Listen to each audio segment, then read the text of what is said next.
আজকে বাজারে গেছিলাম গুঁড়া মাছ কেনার জন্য। তো ওইখানে যাই এই পাঁচমিশালি মাছগুলা দেখে অনেক ভালো লাগছে, তো এগুলো কিনে নিলাম।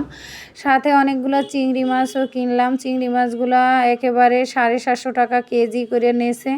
আর আজকে না বাজারে মাছ অনেকটাই কম ছিল, এই জন্য অনেক দাম ছিল। আসসালামু আলাইকুম, বিসমিল্লাহির রহমানির রহিম। আশা করি আমার এই ভিডিওটা যে যেখান থেকেই দেখতেছেন আল্লাহর রহমতে ভালোই আছেন। আর ময়ও আলহামদুলিল্লাহ ভালো আছি। এই গুঁড়া মাছগুলা মানে আমি চাইছিলাম আরও ছোট ছোট গুঁড়া মাছ আনতে, তো যাওয়ার পরে এই মাছগুলো দেখে পছন্দ হয়েছে, তাই এইগুলাই নিয়ে আসলাম। দেখা যায় কি যে ছোট মাছগুলো একটু কাটা হয়, বাচ্চারা খাইতে বলে ওদের কষ্ট হয়, এজন্য তেমন একটা ছোট মাছ কেনা হয় না, খুব কমই কেনা পড়ে, কারণ বাচ্চাদের কথা চিন্তা করে। তো অনেক দিন ধরেই আমার মানে ইচ্ছা করছিল যে ছোট মাছ গুঁড়া মাছ কিনা পরে রান্না করবো, তো সময় হয় না, কাটার জন্য অনেকটা সময়ের দরকার। আর যে কোনো কিছু করতে গেলে একটু সময় না হইলে হয় না। আর মাছের ক্ষেত্রে তো ছোট মাছ আনলে অনেকটা সময় দিয়া তারপরে কাইটা ধুইয়া প্রসেসিং করে তারপরে রাখতে হয়। দেখা যায় এখন এই সময় মানে এখন আর দেওয়ার মতো সেই নাই, কারণ কি দেখা যায় ঈদ বা কোরবানিতে অনেক কাজের চাপ থাকে, এজন্য রান্না বাড়াও কমাই দিতে হয়। দেখা যায় 2-1 পদের বেশি তো রান্না করতেই পারি না। তারপরও অনেক দিন হয়েছে মাছ আনছি, এজন্য এক আপার সাথে গেছিলাম, তো সেও অনেক ধরনের মাছ নিয়ে আসছে, আমিও এই মাছগুলো নিয়ে আসছি। বাচ্চারা আবার কি সুন্দর করে ভাইজা দিলে ওরা মানে ভাইজা তারপরে ভুনা করে দিলে ওরা পছন্দ করে। সব ধরনের মাছই ওরা খায়, কিন্তু আমি আবার সব ধরনের মাছ খাই না, যেটা ভালো লাগে ওইটাই একটু খাই। যাই হোক, সব কিছু মিলিয়েই তারপর চলতে হয়, আর সব সময় তো আর একরকম হয় না। বাচ্চাদের জিনিসগুলোই বেশি আনা হয়, আর আমি যেটা পছন্দ করি সেটা খুব কমই আনা হয় কিংবা খাওয়া হয়।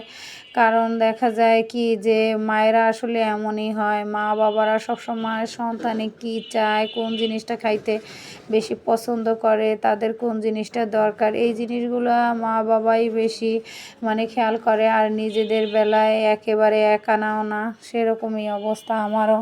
তো যাই হোক, আজকে আমি উদ্দেশ্য করে গেছিলাম এই যে গুঁড়া মাছ কিনে নিয়ে আসবো, তো আনছি এই ছোট ছোট মাছগুলো। এখন কাইটা ধুইয়া ভালো করে এখন দিয়েছি, তারপরে ভুনা করবো।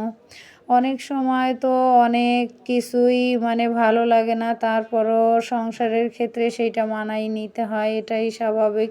সব সময় আমার মানে আমার প্রতিকূলতার মধ্যে থাকবে না, আর এই জিনিসগুলোও অনেক সময় মাইনে নিতে হয়। আবার দেখা যায় অনেক সময় একটা জিনিস কিনতে ইচ্ছে করে, তখন টাকা থাকে না।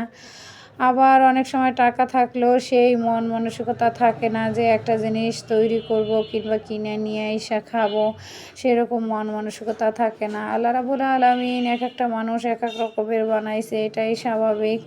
যাই হোক, অনেক বাচ্চারা আছে অনেক মাছ টাছ বাচ্চা খায়, আমার বাচ্চারা এই দিক দিয়ে আবার ভালো আছে। যখন যে মাছেই রান্না করি না কেন সেই মাছেই তারা পছন্দ করে এবং খায়, কিন্তু সবজিটার ক্ষেত্রে তারা একটু দ্বিমত পোষণ করে, কিন্তু দেখা যায় আবার অনেক সময় খায়। মানে পরিস্থিতি অনুযায়ী সব কিছু মাঝে মধ্যে ওদেরকে বলি এবং বোঝাই। এখন আগের মতো এখন আর বলতে হয় না, এখন নিজেরাই বোঝে যে পরিস্থিতি বুঝেই চলতে হয়। যাই হোক, শুকর আলহামদুলিল্লাহ। আর আজকে মাছ ভুনা করব ভোর রাত্রের জন্য আলাদা করে।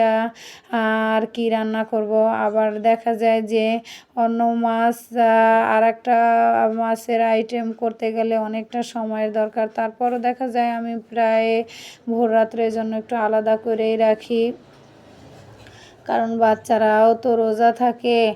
আর দেখা যায় যে এখন মানে রাতে যে জিনিসটা খাই অনেক সময় দেখা যায় ভোররাত্রের জন্য আলাদা করি। আগে তো এমনও হয়েছে যে ভোররাত্রে উঠা এক একটা জিনিস রান্না করতাম, তারপরে ভাত খাইতাম, সেহরি করতাম, মানে বাচ্চারাও অনেক আনন্দ পাইতো। এখন এত এনার্জি নেই, কারণ অনেক কষ্টও হয়, সব কিছু মিলাইয়া সারাদিন কাজ করার পরে শরীরটা এমনি ক্লান্ত থাকে। এবছরের মতো এরকম কখনোই হয় নাই। প্রত্যেক বছর তো ইফতারির টাইম হইলে অন্তত ইফতারিগুলা বানাই, আর এবছর ইফতারি বানানোর মতো সময় পাইতেছি না। ইফতারিও দেখা যায় কিনা আইনা তারপরে খাইতে হয়। আর বাচ্চাদেরকে যে বলবো যে তোমরা একটু রেডি করো, দেখা যায় সবসময় তো আরেক রকম হয় না। বাচ্চারা বলে যে আমরা বাসায় বানাই বা রেডি করি, দেখা যায় ওরা আমার সাথে সাথে হেল্প করলে সেই জিনিসটা একটু তাড়াতাড়ি আগায়। তো সব কিছু চিন্তা ভাবনা করেই দেখা যায় কিনে আনা হয়, আর যেদিন একটু সময় পাই সেই দিন বানানোর চেষ্টা করি। সময় একেবারেই হয় না, আর নিজের দিকে তো খেয়াল নিতে পারিই না। মাসের পর মাস, দিনের পর দিন আমি এইভাবেই পরিশ্রম করে দেখা যায় সামনের দিকে আগাইতেছি। আল্লাহই ভালো জানে। তবে অনেক সময় অনেকে আমারে বলে যে এত পরিশ্রম করাও ভালো না, কারণ এত পরিশ্রম করতে যাই যদি নিজে অসুস্থ হয়ে পড়ো তাহলে তোমার দেখাশোনা আবার কে করবে। তারপরও আল্লাহ রাব্বুল আলামিনের কাছে অশেষ শুকরিয়া, অনেক মেহেরবান যে আমার শারীরিক দিকটা অনেকটা সুস্থ আছে। আর এই যে পাঙ্গাস মাছ ভাজা তারপরে ভুনা করমু ২টা টমেটো দিয়া পাশে। আমি আবার এই দেখা যায় মাছ ভুনা করলে মাঝে মধ্যে সবজি কিংবা টমেটো পাশে দিলে আবার মেয়েটাই খাইতে চায় না, এজন্য আবার আলাদা প্রসেসিং করা লাগে। সব কিছু মিলেই তো করতে হয় বলেন, একদিক তাকাইলে আর একদিকে হয় না। অনেক সময় মেয়েটারে বলি যে তুমি একটু ভাইদের মতো খাওয়া শুরু করে দাও, আর দেখা যায় ছেলেরা সব কিছুই খায়, মেয়েটা একটু বাছগোছ করে। পেঁয়াজ তারপর টমেটো এই ২টা জিনিসই বেশি বাছে। যাই হোক, আগে তো তরকারিতে ধনিয়া পাতা দিলেও সেইটা বাছতো, খাইতে চাইতো না, এখন ওইটা আবার খায়। কিন্তু টমেটোটা একেবারেই সে পছন্দ করে না। চাটনি বানাইলে তো খায়ই না, আবার টমেটো কোনো মাছের পাশে দিলেও তার নাকি ভালো লাগে না। কিন্তু একজনে আবার চায় যে মাছের পাশে একটু টমেটো দেওয়ার জন্য। এখন কোনটা থুই যে কোনটা করব সেইটাই বুঝতে পারতেছি না। যাই হোক, মাছগুলো খুব কড়া করে খুব সুন্দর করে ভাজছি। এখন মশলা কষাইয়ে তারপরে মাছগুলা দিয়ে দেব, আর টমেটোটাও একটু কষাইয়ে নেব। আর অনেক সময় দেখা যায় কি তাড়াহুড়ার কারণে মশলাটাও কষানোর মতো টাইম থাকে না, আর ভিডিও তো একেবারে এখন করতেই পারতেছি না। আর একটু মিষ্টি কুমড়া ভাজ দিয়েছি, এই মিষ্টি কুমড়াটাও আমি একেবারে ভাজা একেবারে পোড়া পোড়া করছি। আবার এখন এটারে একটু মশলা কষাইয়া তারপরে ভুনা করতেছি। আর এখানে কিন্তু আমি চিংড়ি মাছ আর কি দিছি, ছোট ছোট চিংড়ি মাছগুলো দিছি। দেখা যায় সবজির ক্ষেত্রে ছোট ছোট চিংড়ি মাছ দিয়ে রান্না করলে ভালোই লাগে, ভাজা হোক আর রান্না হোক।